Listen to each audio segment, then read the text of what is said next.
In step 31 of this Institute of Practical Learning course on self-awareness, we're getting really close to complete inner knowledge, and we're welcoming you to a part of your mind that is rarely rediscovered once you get past 7 years old.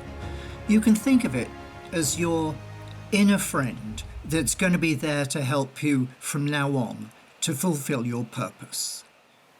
You have a part of your mind which we're calling the Four Eyes department, which you used extensively as a child to understand the world and learn all your behaviours. But gradually you've ignored it. It is still there. It is waiting for you to optimize your adult behaviour. So, welcome to the Four Eyes department.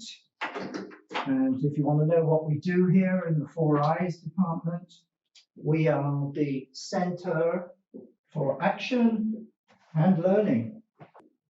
So some people think of us, they call us Big L, and that's the A for action and the L for learning.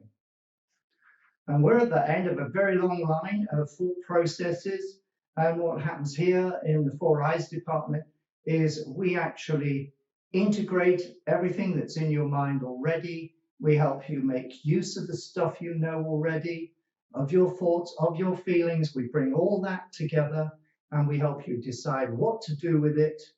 We undertake the actions on your behalf. We send the signals to your body to undertake those actions and your mind. And we also send information to your subconscious and update your subconscious with learning.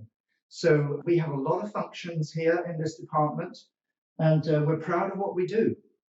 We don't get that much input, quite honestly. It's great to see you, new inputs. You've passed a lot of tough tests to get here. And so what we like to do now is help you gain the advantage from having gone through that struggle and coming on in to our department. So as you come into our department, you'll notice that we have 4 separate areas within the department. There's one over here, which we call emotional intelligence. That's the EI, or emotional intelligence department. EI. That's a location where the guys that work in there, and the girls, of course, everybody who works there, they know about your emotions, they know about your feelings, they know about your anger and your happiness and your sadness, and pretty advanced stuff like whether you feel nostalgic or any of those feelings. They're really good at understanding your emotions. There's some gaps in what they know about. For example, they kind of just know what your emotions are. They don't have any control over those emotions. So when those emotions happen, they just report through the information through to the central part here. But they do know what the emotions are. Then another department we have is called the social intelligence, SI. Now that's where we keep all the information we have about your social interaction with the other people around you, your immediate partner if you have a partner, your family group, any other bigger group, large groups, and any interaction you may have with the wider community. So that's your social intelligence department there. Down here, we have a place where we just collect a lot of information. We collect information like facts and processes. That's kind of like how to do stuff. It's more formalized procedures, processes and procedures. I'm going to call it procedures. Procedures, why not? Now that department gets updated pretty regularly with new facts coming into it and a certain amount of new stuff. But to be honest with you, mostly it's full of old stuff. Because generally speaking, we find that we know enough already. We don't need a heck of a lot of new stuff. Although every now and then the guys up top say, we have a new aspiration, we want to do something new, an ambition and stuff like that. So then what we find is we have to kind of find new facts, but that's all right. We have ways of doing that. So in here we have the emotional intelligence, and we actually call it IQ. We call it IQ because that's what people have been doing, calling it for the last 50 or 60 years. IQ actually stands for your intelligent quotient. And people had the idea that it was kind of like a fixed thing, but it's not, because you can certainly add to the amount of data you've got in there. And people think, well, you can only hold so much data in your head, and if you put more in, then something else drops out. That's not true. We have, within our whole department, we have a fantastic amount of potential information available to us. And where we get that from is there's another completely different organization called the subconscious over here. Now, those guys over in the subconscious, they have access to a whole load of databases. And those databases hold information that's been acquired right through your lifetime, mostly built up from your experiences.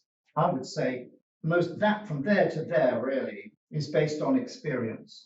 And there's some other stuff as well. So if we need it, we can get across to that and get information back. Now, in the middle of our department is the central information. Some people jokingly like to call it the CIA, the Central Information Agency. Its proper name is the Applied Functional Intelligence, AFI. The top management frown on us calling it the CIA because of all the kind of what's called neuro-linguistic programming implications of that. So it's your AFI, your Applied Functional Intelligence. So when a new input comes in, it comes into this area here, and we analyze it for what to do with it. So we look at what area of thinking and feeling does this new input apply to? Does it apply to mostly about your emotions, how you're feeling, or is it a piece of input that's related to social interaction? So we have, is it about emotions? Is it about social interaction? It shouldn't be an update here on facts and so on. Really, most of the new facts are gathered up. New facts tend to be routed through into the subconscious, really. But sometimes they come through this route, and we can update them here in our department as well. So as a department, we have to work very closely with your subconscious, but we have capabilities within our department which uses all your intelligences. We like to think of the CIA piece as an intelligence. So we've got your emotional, the social, your IQ stuff, and your AFI stuff. Okay? Now, what we're trying to do, as we understand the brief we got from your inputs, is you want to change behavior and you want to learn stuff. Well, that's an unusual ask. It's quite a big ask, but we can certainly help you do that. Within the AFI, we have a bunch of tools and we have a bunch of methods. And we, unlike a lot of your mind, we're ready to learn.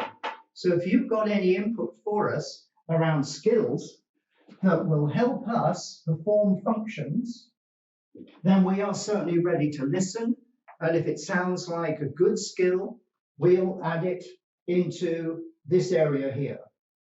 So let's imagine, let's hope that you've got some ideas that you're bringing into us, maybe some tools, maybe some methods, maybe how to spell a bit better, you could do with that. METH. Methods and skills that'll help this person perform in a better way. So let's hope that you've got input to do with soft skills, because we really don't have as many soft skills as we would like to have in our department. So if you've got some ideas for it, go for it. Soft skills. Now, what's great about our department is we do have a certain amount of influence over the subconscious. And those guys over in the subconscious, they're very, very hard to get through to about behaviors. And they actually own responsibility for all of the behavior controls. And they also own officially your soft skills learning. The problem is, those people who used to do these controls, they've been on a long, long holiday for ages. They haven't really had to do much work until now. So you're bringing this stuff in, and potentially we're going to have to send information across to your behavior controls and to your soft skills learning. Now we're ready to do that, and clearly by the time you've got into our department, you've passed pretty well all the tests. So it's good stuff. We're accepting in here in the in Big Al, or the Four Eyes, Four Intelligences department, that you have those skills. And all we're going to do is we're going to help you utilize that. And what another thing we're going to do is help you take action. Now you have discovered, or more accurately rediscovered, your Four Eyes department. You need to keep positive by making a few decisions about your purpose, even if it's only a short-term plan. For example, in the next 3 days, I'm going to find out the details about something I've been considering for ages. Write it down in your life book and check after a few days, did I do it? It's quite possible you will not do all of it in the first try. It's difficult to change behaviour. This activity of looking forward and making decisions is called affirmations, making affirmations. It takes practice. There's loads of stuff on it on the web. It's used extensively by athletes and so on. But it does need to be learned gently and gradually. And you must learn to be kind to yourself. If you haven't made or done all the things you thought you might do, that doesn't matter, as long as you've made baby steps towards your purpose. Then be kind to yourself, give yourself the credit for doing that, and by so doing, you will encourage yourself to do even more. Good luck.